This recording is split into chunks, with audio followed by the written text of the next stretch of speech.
Hello, my name's David Alexander and I am the founder and managing director of Calacus Public Relations.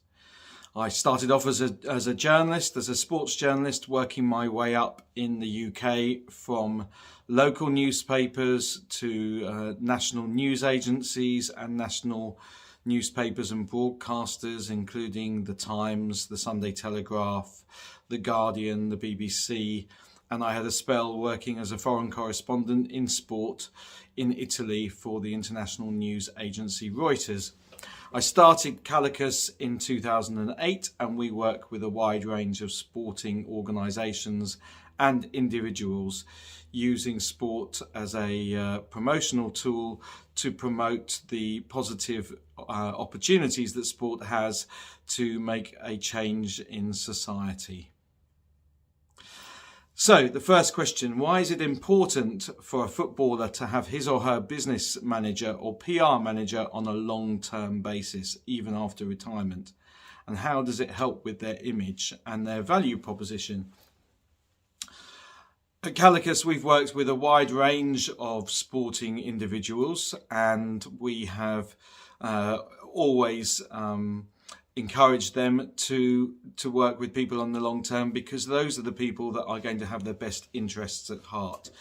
There are, unfortunately, particularly on the agency side, but also in public relations, some individuals who will want to make a quick buck and take advantage of a moment in time without looking at the long-term value and reputation of those people that they're looking after.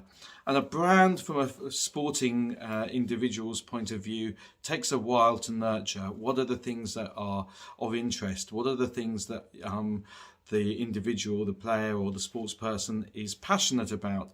What are those things that are going to show some authenticity? And that is really important. Authenticity. It's no point someone, we used to get in the old days, perhaps after the World Cups in England, you'd have someone holding a piece of pizza or using a particular aftershave or being seen with a particular product, and the next week they'd be working for a rival, and no one takes that seriously, really.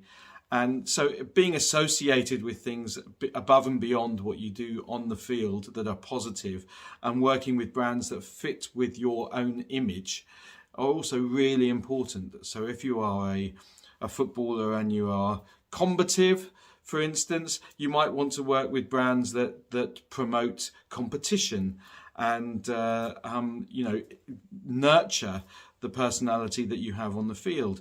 If you are a more thoughtful or cerebral individual, you might want to work with other sorts of organisations, perhaps with academic organisations or such like, but it's about making sure that you are on brand.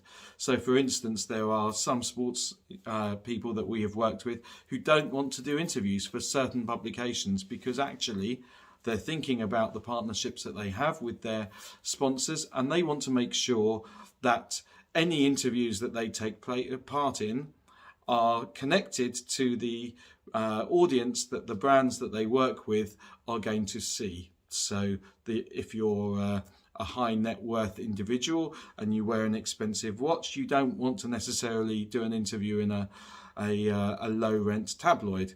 Whereas if you are targeting mass market and you work with sort of lower end FMCG type products, fast moving consumer goods, that might well be something that is of interest to you. But I think long term, you've got to have a strategy. It's no point being reactive.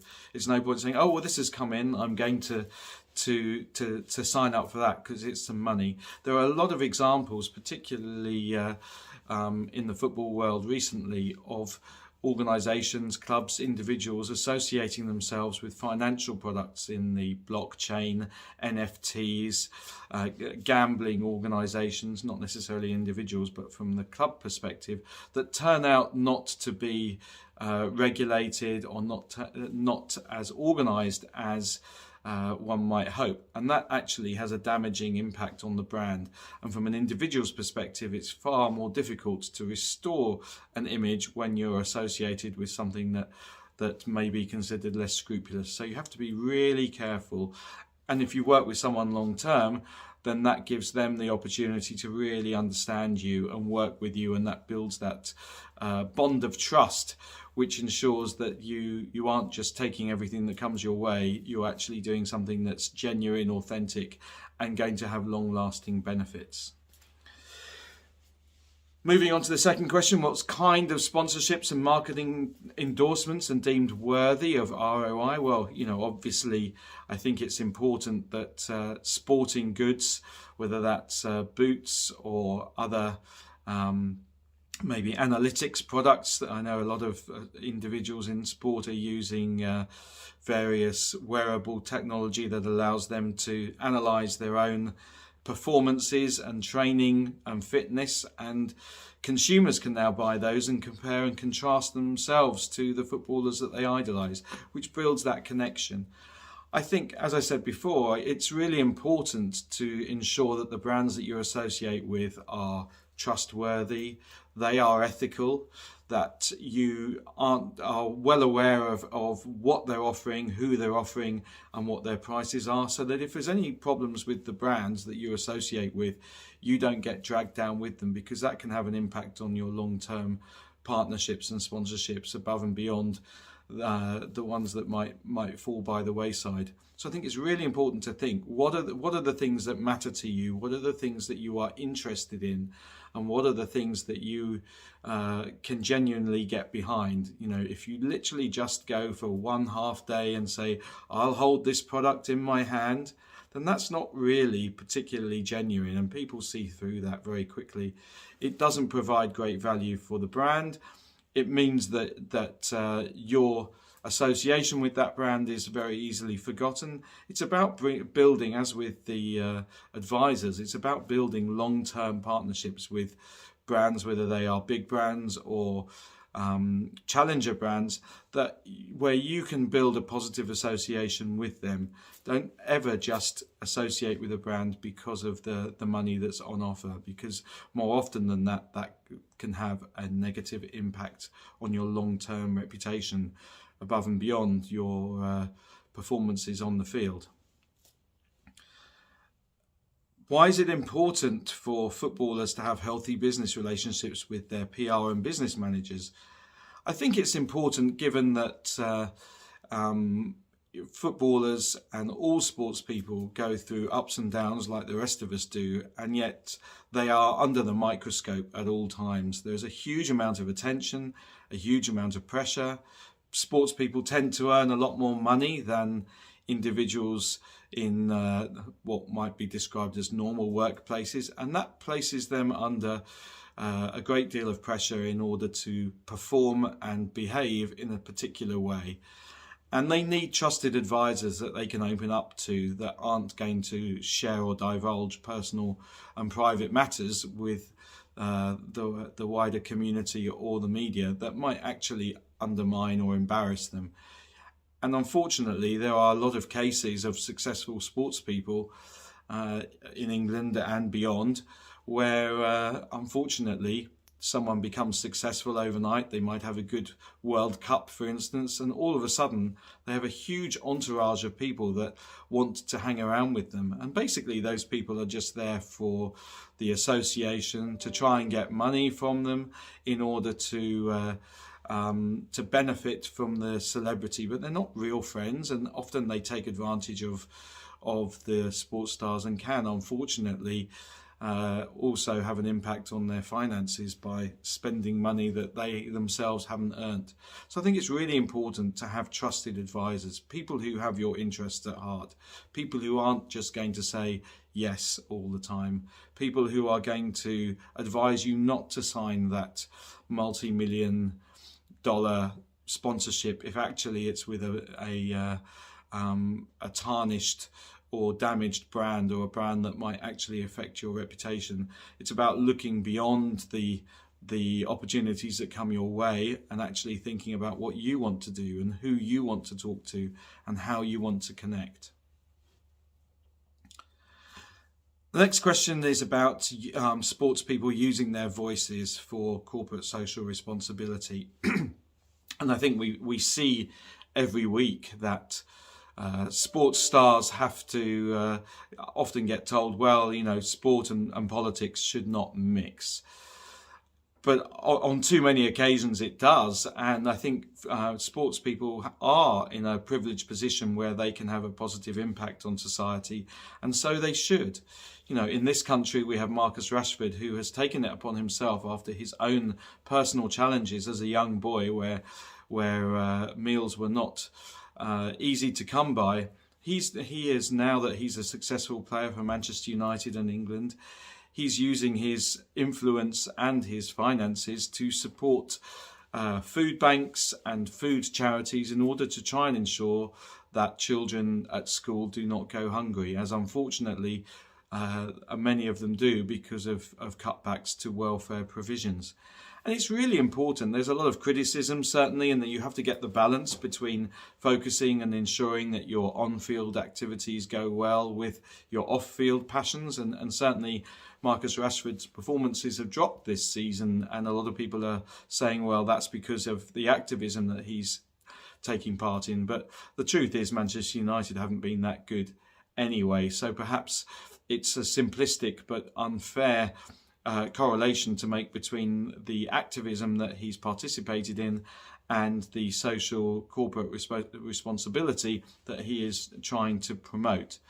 There are so many cases in time, going back from Muhammad Ali to some of the athletes at the Olympic Games and beyond, where promoting a view, a political view, trying to support social communities has been really valuable. And in South Africa itself, one of our clients, Laureus, has had a tremendous global success in using the power of sport to support young people around the world in a wide range of challenging situations, whether that's wars or famine or natural disasters or gang problems, or just the lack of education or social resources that some communities take for granted and others don't have access to. It's really important, I think, and it actually inspires younger generations to associate themselves with athletes if those athletes are doing something genuinely altruistically good. And finally, what encouraging words do I have for African footballers about PR and business management beyond their football career? Well, I think there are a number of footballers, we see with Didier Drogba, for instance, from the Ivory Coast, who've put a lot of time and effort after the end of their careers into looking after communities that have been underprivileged. And by doing that, they are now providing the foundation and a legacy for themselves. Not everyone wants to commit their lives to social good, but I think it's really important that footballers enjoy all the trappings of successful lives when they're on the field, and it's important to give something back. And you also need to think about who you're going to associate with. Of course, when you've got your business advisors, they can help you to identify organisations that you can work with in future on a corporate level, not just on a charitable level.